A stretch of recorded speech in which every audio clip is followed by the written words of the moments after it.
स्फटिकघुटिका पुस्तककरा द्वितीये मयूखात् शिवशक्त्या युक्तो यदि भवति शक्तः प्रभवितुम् न चेदेवं देवो न खलु कुशलस्पन्दितुमपि अतस्त्वामाराध्यां हरिहरविरिञ्चादिभिरपि प्रणन्तुं स्तोतुं वा कथमकृतपुण्यः प्रभवति तनीयां सम्पांसुं तव चरणपङ्केरुह भवम् विरिञ्चिः सञ्चिन्वन् विरचयति लोकानविकलम् वहत्येनं शौरिः कथमपि सहस्रेण शिरसां हरः संक्षुद्यैनं भजति भसितोद्धूलनविधिम् अविद्यानामन्तस्तिमिरमिहिरद्वीपनगरी जडानां चैतन्यस्तबकमकरन्दस्रुतिझरी दरिद्राणां चिन्तामणिगुणनिका जन्मजलधौ निमग्नानां दंष्ट्रामुररिपुवराहस्य भवति त्वदन्यः पाणिभ्यामभयवरदो दैवतगणः त्वमेका नैवासि प्रकटितवराभीत्यभिनया भयात्रातुं दातुं फलमपि च वाञ्छासमधिकम् शरण्ये लोकानां तव हि चरणावेव निपुणौ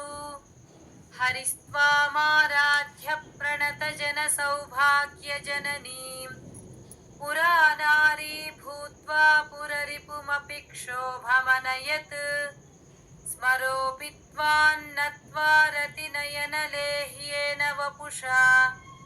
मुनीनामप्यन्तः प्रभवति हि मोहाय महताम् धनुः पौष्पं मौर्वी मधुकरमयी पञ्चविशिखाः वसन्तः सामन्तो मलयमरुदायो धनरथः तथाप्येकः सर्वं हिमगिरिसुते कामपि कृपाम् अपाङ्गात्ते लब्ध्वा जगदिदमनङ्गो विजयते वणत्काञ्चीदामा करिकलभकुम्भस्तननता परिक्षीणा मध्ये परिणतशरच्चन्द्रवदना धनुर्बाणान् पाशं सृणिमपि दधाना करतलैः पुरस्तादास्तान्नः पुरमथितुराहो पुरुषिका सुधा सिन्धोर्मध्ये सुरविटपि वाटी परिवृते मणिद्वीपे नीपोपवनवति चिन्तामणिगृहे शिवाकारे मञ्चे परमशिवपर्यङ्कनिलयां भजन्ति त्वां धन्याः कतिचन चिदानन्दलहरीम् महीं मूलाधारे कमपि मणिपूरे हुतवहं स्थितं स्वाधिष्ठाने हृदि मरुतमाकाशमुपरि मनोऽपि भ्रूमध्ये सकलमपि भित्त्वा कुलपथं सहस्रारे पद्मे सहरहसि पत्या विहरसे सुधाधारा सारैश्चरणयुगलान्तर्विगलितैः प्रपञ्चं सिञ्चन्ती पुनरपि रसाम्नाय महसः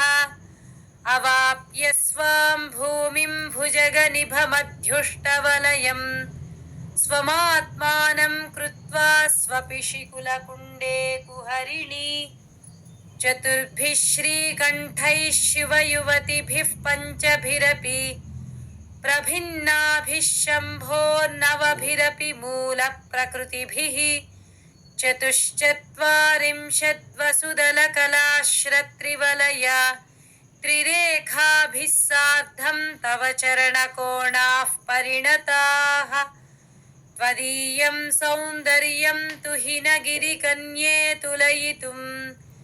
कवीन्द्राः कल्पन्ते कथमपि विरिञ्चि प्रभृतयः यदा लोकौत्सुक्यादमरललना यान्ति मनसा तपोभिर्दुष्प्रापामपि गिरिशसायुज्य पदवीम् नरं वर्षीयां संनयनविरसं नर्मसुजडं तवापाङ्गालोके पतितमनुधावन्ति शतशः गलद्वेणीबन्धाः कुचकलशविस्रस्तसिचयाः हठात् त्रुट्यत्काञ्च्यो विगलितदुकूला युवतयः क्षितौ षट्पञ्चाशद्विसमधिकपञ्चाशदुदके हुताशे द्वाषष्टिश्चतुरधिकपञ्चाशदनिले दिवि द्विषट्त्रिंशन्मनसि च चतुष्षष्टिरिति ये मयूखास्तेषामप्युपरि तव पादाम्बुजयुगम् शरज्योत्स्ना शुद्धां शशियुतजटाजूटमकुटाम्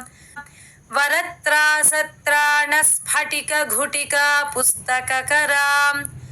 सकृन्नत्वा नत्वा कथमिव सतां सन्निदधते मधुक्षीरद्राक्षा मधुरिम